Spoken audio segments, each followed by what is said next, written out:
안녕하세요. 김유겁의 경제부동산입니다. 구독, 좋아요 부탁드립니다. 부동산 관련 10시 기습 발표가 있었고 또 다른 위기 분석 자료로 부동산 시장이 충격에 휩싸이고 있습니다. 기다려도 하락장이 오지 않아서 지친 분들, 이제 고통의 끝이 다가오고 있습니다. 상담 안내는 02-501-7554, 유료 상담은 010-3999-8808입니다. 전화 주십시오. 부동산 대폭락의 최대 호재는 집값 거품 폭등입니다. 10시 기습 발표, 부동산 위기 분석, 대충격, 이 두 가지 일이 터졌네요. 지금 거품 폭탄, 여기에 지금 쭈그리고 앉아 있는데 지금 이 아파트들 너무 올라가지고 이게 터지는 게 언제 터지느냐, 그 시간 싸움인 것 같아요. 자, 이제 일단 누구나 집이라고 들어보셨나요? 자, 누구나 집 성공할까요? 취지는 괜찮은 것 같아요. 다만 이제 이 누구나 집이 너무 대출을 이렇게 확대시켜서 금융부실을 야기시켜서 문제가 발생되지 않나, 바로 이런 부분이 지금 걱정되는 거예요. 지금이야 만 세대 이 정도에서 지금 시범 사업을 하고 있지만 나중에 확대됐을 때 저는 취지는 좋은데 이게 일부 어떤 시범적으로는 좋지만 확대됐을 때는 별로일 것 같은데요. 자, 누구나 집이란 집값 10%, 10년 거주 해서 입주 가격으로, 이제 10년 거주하면서 그 처음에 입주했을 때면 많이 또 올라갔을 거 아니에요. 그 가격으로 내 집 마련을 해주겠다라는 제도입니다. 자기 돈 10%만 있으면, 예를 5억짜리면 5천만 원 갖고 5억에 분양을 했어. 그럼 10년 있다가 5억 그대로 해주겠다. 자, 과연 그 약속이 얼마나 지켜지고. 자, 두 번째, 대상자는 누구냐? 주로 신혼부부, 생애 최초 주택 구입한 사람들. 좀 확대시키면 서민 청장년층. 자, 시범지역이 이번에 인천, 안산, 화성, 의왕, 파주, 시흥 6곳입니다. 그리고 추가지역, 동탄 2, 양조, 회천, 파주, 운정 3, 그 다음에 고덕 이 일대의 유보용지가 해당되겠어요. 그 다음에 시범사업 규모는 일단 1만 785가구, 이 추가 지역은 5,800가구 정도로 예상이 됩니다.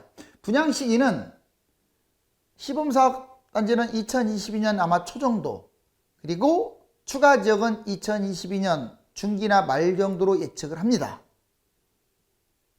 집값 거품 폭등이 이제 클수록 더 많이 폭락한다라는 이제 연구 결과입니다. 이거 진짜 위험해요. 저한테 몇 번 듣기는 했을 거예요, 여러분들. 누가 그래요. 참, 이 이야기는 짚고 넘어가야겠어요. 왜 이랬다 저랬다 하냐고. 글쎄요, 제가 좀 내용을 들어보니까 좀 그런 오해를 살 수 있겠어요. 근데 이랬다 저랬다 하는 게 아닙니다. 저는 집값 지금 폭락, 중도주의자긴 하지만 집값 폭락 지금 계속 제가 하잖아요. 그쪽이에요. 지금 현재는 집값 폭락에 힘을 싣고 있다고요. 폭등이 아니라. 다만 이제 지금 단기적으로 좀 변동성이 있었는데, 현 문재인 정부 2021년하고 2022년, 앞으로 길면 1년, 짧으면 6개월 이런 식으로 이 단기는 올라간다는 뜻이에요. 제가 생각이 바뀐 게 아니에요. 왜? 집값을 단기적으로 떨어뜨릴 요인들이 나타나지 않고 있어요. 그렇기 때문에 올라간다는 뜻이지, 단기전에 올라가면 뭐합니까? 1년 동안 올라가면은 결국 2년 비과세 간다는 보장이 없잖아요. 즉 중장기적으로는 어차피 폭락을 한다. 그런데 단기적으로 떨어질 수도 있었는데 정부가 대책도 안 내놓고 이것저것 해서 올라갈 확률이 높다, 이렇게 정리해 볼 수가 있어요. 이제 이해가셨죠? 자, 집값 폭락 거품과 비례해서 가격이 지금 하락을 하고 있죠. 즉 집값은 많이 올라갈수록, 만약에 올 이제 1년 더 뛰어가지고 좋을 건 없지만, 왜냐면 자꾸 집값이 뛰면은 무주택자들은 정말 충격이잖아요. 그런데 결국 많이 올라간 만큼 많이 추락하는 것은 진리입니다. 거품과 비례해서 가격 하락. 그 다음에 1년간 폭등할 가능성이 커요. 집값 거품이 대선 때까지 계속 지속, 방금 얘기했듯이 단기적으로는 올라가고 결국은 지금 이렇게 보시면 돼. 바닥에서 이만큼 뛴 상태에서 여기에서 좀 더 올라가는 거예요. 이거 올라간다는 얘기를 한다고 해서 마음이 바뀌었다 이게 아니에요. 그럼 올라가는 걸 폭락한다고 계속 주구장창 누구처럼 해야 할까요? 단기적으로 올라간다고요. 근데 이미 이만큼 올라간 상태에서 더 올라가는 게 얼마나 큰 의미가 있겠어요? 추락하겠죠. 결국은 추락. 자, 그 다음에 위험 요인은, 그럼 누가 제일 위험 요인이 되느냐? 집값 폭락이 이거예요. 다주택자들이 제일 위험 요인이에요. 지금은 집값 폭등의 요인이 다주택자예요. 매물 잠김 때문에. 그런데 집값 하락장에서 누가 제일 폭락을 일으키냐면 다주택자들이에요. 못 버텨요. 거의 다 갭투자가 많아가지고 또 갭투자들 못 버팁니다. 영끌, 또 비싼 아파트, 고가주택, 지방, 수도권의 외곽, 딱 봐도 좀 위험 요인이라고 보여지죠. 이런 사람들 때문에 집값이 우리가 생각했던 것보다 많이 떨어진다 이 말이에요. 그리고 제가 자본주의의 재화는 상승 하락이 없다고 했잖아요. 자꾸 왜 폭락 폭등 이러느냐.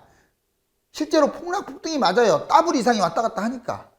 자, 그 다음에 대폭락 형태, 이 두 가지로 나올 가능성이 큰데 2에서 5년 동안, 보통의 사이클은 이제 하락장이 2에서 5년 동안 하락하는 겁니다. 이걸 폭락이라고 하는데 재수 진짜 없으면, 지금처럼 거품 지나치게 높아버리면 20년 또는 30년 장기 하락할 수 있어요. 일본은 잃어버린 30년 동안 집값이 폭락을 했어요. 우리나라도 그러지 않으려는 법이 없습니다. 특히 인구 감소가 있기 때문에 이거 가능성이 있어요. 두 번째는 생각도 하기 싫어요. 첫 번째, 그냥 하락하고 다시 또 상승하는 그런 패턴으로 갔으면 좋겠네요. 여기 보시면 4억짜리 보세요. 2013년에 2017년에 6억, 2019년에 8억, 2020년에 10억. 진짜 엄청나게 뛰네요. 그러다가 지금 현재 11억 정도 하는데 2022년까지 올라가면 한 12억까지 뛸 거예요. 그러니까 지금 앞으로 1년 동안 뛰었을 때 기대치는 이 4억짜리가 현재 10억까지 올라왔다면 앞으로 1억 정도는 기대할 수 있는 거예요. 그렇지만 여기서 끝나는 거야. 이제 결국은 미끄러져요. 계속 뛴다고요? 이러지는 않아요. 제가 그 근거 자료를 여러 번 보여드렸잖아요.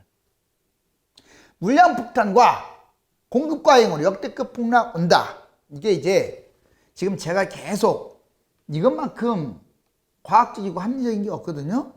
이거에 대해서 어느 뉴스, 어느 분석을 하는 유튜버들을 별로 못 봤어요. 이거 진짜 위험한 거예요. 보세요. 물량 폭탄, 공급 과잉. 이거 지금 표가 아니야. 물량 현황 아예 보자고요. 다주택 임대주택 사업자 매물이 지금 800만 채 정도 돼요. 거의 적게 잡아도 700만 채입니다. 800만 채.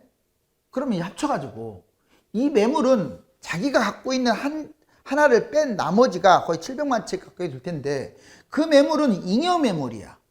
즉 그 700만 채는 지금 무주택자들한테 돌려줘 버리면요, 집값 폭락하겠죠. 이게 그동안에 매물 잠김이 안 좋은 거예요. 매물 잠김 때문에 집값을 폭등을 야기시켰지만 그 전에 슬슬 나왔어야 하는데 집값이 올라가니까 안 내놓는 거예요. 근데 언젠간 떨어질 거 아니에요. 떨어질 때 갭투자 때문에 추락하는 거예요. 못 버텨요. 갭투자. 다주택자들, 임대주택 사업자들, 그 사람들 다 갭투자 했어요. 못 버티기 때문에 그냥 붕괴돼 버리는 거예요. 그리고 추가 신도시, 3기 신도시, 공공임대 얘기해 줄게요. 공공임대는 LH가 이제 이렇게 분양을 해가지고 그 사람이 들어가는 거잖아요. 이건 주인이 있는 게 아니야. 주인이. 사실상 공실이나 다름없는 집이야. 근데 공공임대 엄청 많아요. 분양전환 되기 직전. 이것도 지금 넘쳐나는 거예요.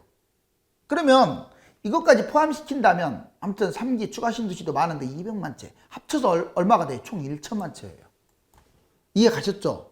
이걸 그냥 가볍게 생각하시면 안 됩니다. 여러분들 노태우 정부 때 무슨 100만, 200만 가구 이거 갖고도 집값 대폭락했는데 이거 지금 1000만 채. 이 인구나 그때보다 엄청 늘었습니까 지금?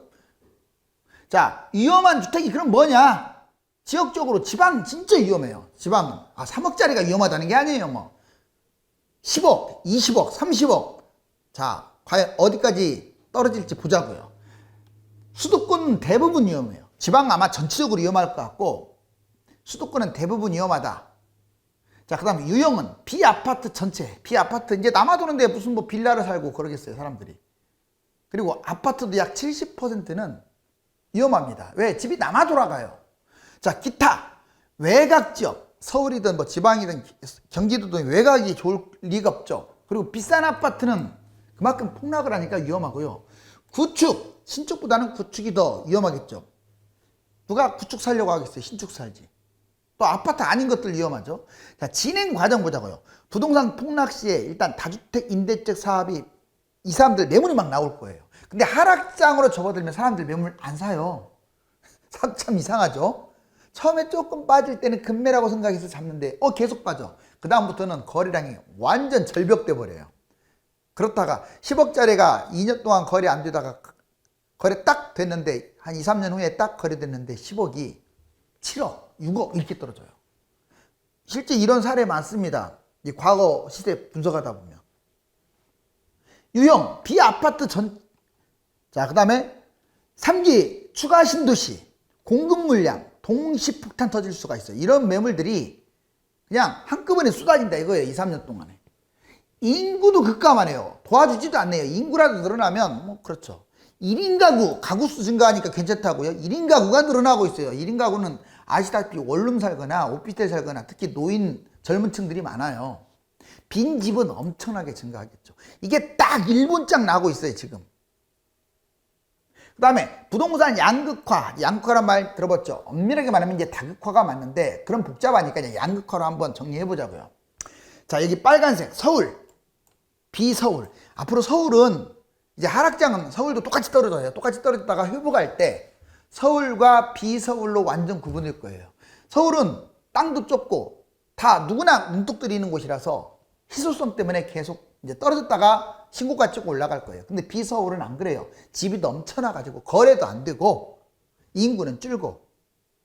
자, 이해가셨죠? 이 양극화. 그럼 조금 더 확대시키면 수도권 다 좋지. 수도권 경기도 안 좋아. 인천 별론데 굳이 따지자면 수도권이 좀 낮고 비수도권 지방광역시가 더 안 좋겠죠? 자, 그 다음에 아파트와 비아파트. 굳이 따지면 아파트가 좋아요.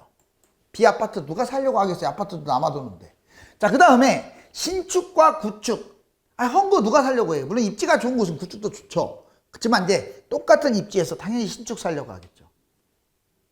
이제 부동산 예상 사이클과 지역별 가격 예측.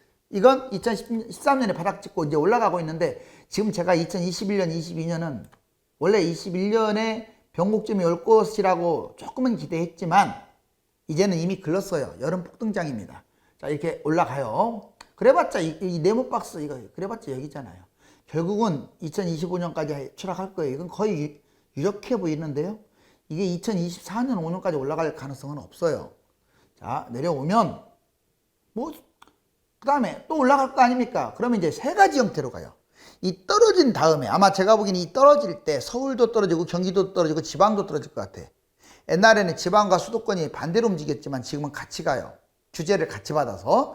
그러면 이제 A는 신고가를 찍을 것이고 B는 회복 겨우 할 것이고 C는 오히려 손실을 볼 텐데 보자고요. 먼저 서울은 공급 부족 희소성으로 현재 10억짜리가 폭락을 하면 이제 6억으로 떨어질 거예요. 5억으로 떨어질 수도 있어요. 50%. 그리고 경기, 인천 물량 폭탄이 많은데 아무튼 10억이 똑같이 6억으로 빠지고 지방, 광역시 물량 폭탄에다가 인구 감소까지 10억이 6억으로. 자, 떨어지는 폭은 뭐 비슷하다고 보자고요. 근데 회복이 문제예요. 자, 서울은 폭락을 했다가 같이 떨어졌다가 폭등을 해가지고 본전치기 한 다음에 최소 13억으로 신고가 찍을 것 같아요. 공급 부족, 희소성 때문에. 근데 경기도나 인천은 물량 폭탄으로 떨어졌다가 겨우 회복이라고 써있잖아요. 10억으로. 물론 11억 가는 것도 있고 12억 가는 것도 있는데 8억, 9억으로 회복도 못하는 게 나오겠죠. 이제 예전하고 달라요. 여러분들 제가 얘기했잖아요. 서울은 2014년부터 쭉 올라갔고 2021년 현재까지 오르고 있는데 경기도는요 70%가 2020년에 뛰었어요. 여러분들 아마 잘 알 거예요. 2014년부터 20년까지 올라가지도 않은 거예요. 올라가봤자 찔끔. 물론 이제 새 아파트나 뭐 분당이나 이렇게 과천이나 좋은 데는 미리 뛰었죠. 근데 대부분이 안 뛰다가 2020년 지금 뛰고 있잖아요. 그만큼 안 좋으니까 늦게 뛴 거예요. 지방도 이제 뛰었잖아요. 더 늦게 뛰었잖아요. 제가 이 말을 하는 것은 이게 냉정하게 말하게 되면 지금 이제 올라오니까 다들 이뻐 보이지 그만큼 거래량이 없고 그러는 것은 집이 남아 돌았다는 뜻이에요. 다만 이제 다주택자들이 물량을 꽉 움켜쥐고 있다 보니까 최소 거래량임에도 불구하고 물량이 더 줄어버리니까 이 일시적으로 올라가는 것 같은 착시 현상을 지금 보여주고 있는 거예요. 자, 이거 보자고요. 지방은 심각합니다. 현재 10억. 하락하면 6억. 아, 이거 회복도 못할 것 같은데요, 지방은. 예를 들어서 지금 30억짜리들 특별한 테마가 없으면 15억으로 떨어졌다가 잘해야 20억에서 끝나요. 10억 손해보네요. 자, 이제 부동산 매입과 관망 꼭 알아야 할 거예요. 여러분들 지금 진짜 머리 터질 것 같다. 아, 누구는 사라고 누구는 사지 말라고 하고. 세 가지만 판단하세요. 정리해서. 부동산 매입과 관망. 자, 첫 번째, 이게 비과세까지 올라갈 수 있느냐? 물론 이것도 예측이지만, 자, 2년 거주, 2년 보유를 해야 비과세잖아요. 오를 수 있을까? 조금 어렵다고 봐요. 왜? 잔금 기준이에요, 그것도. 지금 사면 적어도 이제 기준으로 한다면 2년 3개월이 띄어져야 하는데, 과연 2023년 거의 9월까지 뛸까요? 그때까지 안 뛰면 세금 때문에 남는 거 없어. 못 뛸 것 같은데요? 만약 그때까지 뛴다면 제가 무조건 사라고 할 것 같아요. 무조건 사야죠. 그거 뭐에 올랐어도. 자, 이게 조금 애매모호하다. 두 번째, 2에서 5년 하락장, 하락폭과 황금성. 즉, 하락이 적고 잘 팔릴까?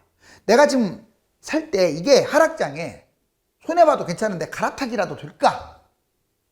또는 보유한 사람이 이게 과연 하락장에 팔릴까? 또 내가 산 게 덜 떨어질까? 이런 거. 그런데 덜 떨어지는 것은 그만큼 가격이 싸니까 덜 떨어진 거고, 자, 비싸니까 더 떨어지는 거예요. 덜 떨어지는 것은 가격이 덜 떨어진 대신에 올라가지를 않아요. 하락장에 팔리지도 않아요. 그러니까 일장일단 있는 거예요. 자, 세 번째 질문. 10년 후에 상승장 전망이 어떨까? 어차피 지금 매입하는 사람은 이제 뭐 단타 1년, 2년 다 세금 80%, 70% 이러잖아요. 그러니까 못 팔아요. 어차피 지금 산 사람은 이제 평생 살거나, 뭐 평생이란 말이 좀 심하면 다음 상승장 꼭지를 한 2030년으로 봐요. 떨어졌다가 올라갈 거 아닙니까, 언젠가? 그러면 2030년까지 이제 다음 상승장까지 10년 후에요. 얼마나 올라갈까? 떨어지는 건 상관없어. 과연 내가 산 가격에 비해서 얼마나 올라갈까? 장기적으로 더 올라갈까? 제가 아까 얘기했잖아요. 서울은 전반적으로 신고가 찍고 가고, 수도권은 겨우 본전 회복해봤자 잘하는 거고, 지방은 회복도 못하고 걸칠 것 같고. 그러면 답 나왔네요. 이 세 가지를 판단하면서. 다만 이게 특히 비쌀수록 더 문제인 거예요. 싼 것은 덜 문제예요. 자, 이제 집값 상승 가계부채 주국 1위. 여기 지금 우리나라 수도권, 전국 엄청나게 뛰었죠. 근데 미국, 네덜란드, 영국 지금 상승률 보세요. 우리나라 지금 단연코 1등이네요. 2020년 말 기준. 그렇다고 2021년 현재 우리나라가 꼴찌로 뛰고 있습니까? 우리나라가 지금도 1, 2등 다투고 있어요. 2021년 지금 5월 달까지 뛴 게 2020년 5월 달까지 폭등한 것보다 훨씬 세요, 지금이. 그러니까 작년보다 올해가 지금 상승폭이 훨씬 높다 이거예요. 자, 가계부채도 마찬가지예요. 세계 1위예요, 한국. 이거 보세요, 9.4. 지금 여기 리서치 센터, 여기서 지금 키움증권과 같이 자료 보관한 거잖아요. 자, 아파트 거래량이 보시면 서울 7,000건이었던 게 2,200. 정말 적네요, 5월달. 그 다음에 경기도도 23,000건이나 됐던 게 그 작년 12월달 불과 6개월 만에 8,000건. 적죠. 그런데 이렇게 적으면 원래 폭락을 해야 하는데, 여기 봐봐요. 자, 매물도 줄어들고 있어요. 매물이 한동안 늘다가 이렇게 늘어나는 듯 하다가 늘어나니까 집값이 조금 하향세를 띄었거든요. 그러다가 다시 줄고 있어요, 매물이. 왜? 이제 6월 달부터는 매물이 확 줄 거예요. 매물 잠김. 그래서 여름에 폭등한다는 얘기가 나오는데, 이렇게 지금 단기적으로는 올라갈 것 같다. 그렇지만 뭐 좌절하지 마세요. 이제 1년이 남든 얼마가 남든 결국 이 매물이 한꺼번에 터져버릴 거예요. 지금 빨리 매물을 토해내게끔 연착륙을 시켜야 하는데 안 하고 있네요. 세계 경제 시한폭탄, 금리 인상 안 하면 경제 위기. 치솟는 미국 소비자 물가, 여기 지금 4.7. 지금 금리 인상 안 하게 되면 잘못하면 금융위기 터집니다. 이 상태로 계속 가게 되면 물가 폭등, 인플레이션, 어떤 일이 발생할지 몰라요. 지금 팬데믹 사태에서 빠르게 돈을 풀었어요. 성공했죠. 그렇죠? 그러니까 빨리 회복한 거예요. 그런데 지금 오히려 빨리 금리 인상을 해가지고, 자, 이 거품을 갖다가 중화를 시켜야 하는데 지금 그게 너무 늦어. 너무 늦다고요, 그게. 왜?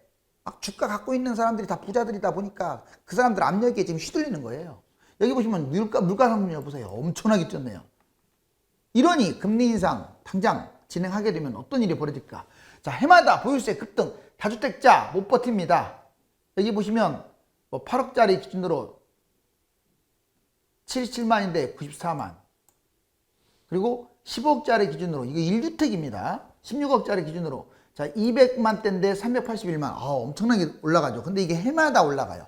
다주택자들은요. 지금 이제 이렇게 지금 올라가고 있거든요. 똑같이 이렇게 올라가는데 다주택자들은 누진세는 없지만 한 해 한 해 확 달라져요. 그것도 가지고 있는 모든 부동산에 대해서 종부세가 붙으니까. 여기 보시면 상위 1%는 오히려 부채가 이렇게 줄어들었어요. 집값이 뛰니까 부채를 갚은 거야. 근데 하위 20%는 상위 20%는 줄었는데 하위 20%는 늘어났죠. 이렇게. 옛날엔 그렇게 차이가 안 났는데 지금 엄청난 차이가 났죠. 지금 성남 민심 부글부글 끓네요. 하지만 너무 이렇게 잠도 못 자고 전전반짝하지 마세요. 세상은 공평하게 또 다 지나갑니다. 부동산은 주식과 달리 세금과 중개수수료 등이 높기 때문에 한번 매입을 하게 되면 오랫동안 끌고 갈 수밖에 없습니다. 그렇기 때문에 지금 당장 오른다고 매입을 하거나 유행을 쫓듯이 따라다니면 폭락장에 엄청난 손실을 보거나 기회비용을 놓치고 땅을 치고 후회하게 됩니다. 감사합니다.